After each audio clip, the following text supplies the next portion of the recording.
مرچ کی نیم مردگی یا ڈمپنگ آف اس بیماری کا سبب ایک پھپھوندی ہے اور بیماری کی وجہ سے بیج اگنے کے بعد یا تو زمین میں گل سڑ جاتے ہیں یا نکلتے ہی نہیں۔ اس بیماری کی وجہ سے پودے پر بھورے سیاہی مائل رنگ کے دھبے پڑ جاتے ہیں، جس کی وجہ سے اس کا تنا سڑ جاتا ہے۔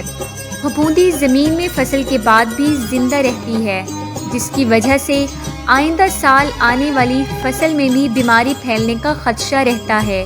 یہ بیماری دو حالتوں پر ظاہر ہوتی ہے، ایک بیج کے اگنے سے قبل اور دوسری بیج کے اگنے کے بعد۔ انسداد اس کے انسداد کے لیے بیج کو زیادہ گہرا ہرگز نہ بوئیں۔ پنیری کو کھیت میں منتقل کرنے سے پہلے سفارش کردہ پھپھوند کش زہر کے محلول میں 5 منٹ تک ڈبوئیں۔ پٹریوں کی اونچائی زیادہ نہ رکھیں اور زمین میں پانی کھڑا نہ ہونے دیں۔ زمین میں پانی کے نکاس کا بہتر بندوبست کریں۔ مزید معلومات اور بروقت آگاہی حاصل کرنے کے لیے ساوی کے تمام سوشل میڈیا اکاؤنٹس کے ساتھ جڑے رہیں اور ساوی کی ایپ کو پلے اسٹور سے ڈاؤن لوڈ کر کے فائدہ اٹھائیں۔ شکریہ۔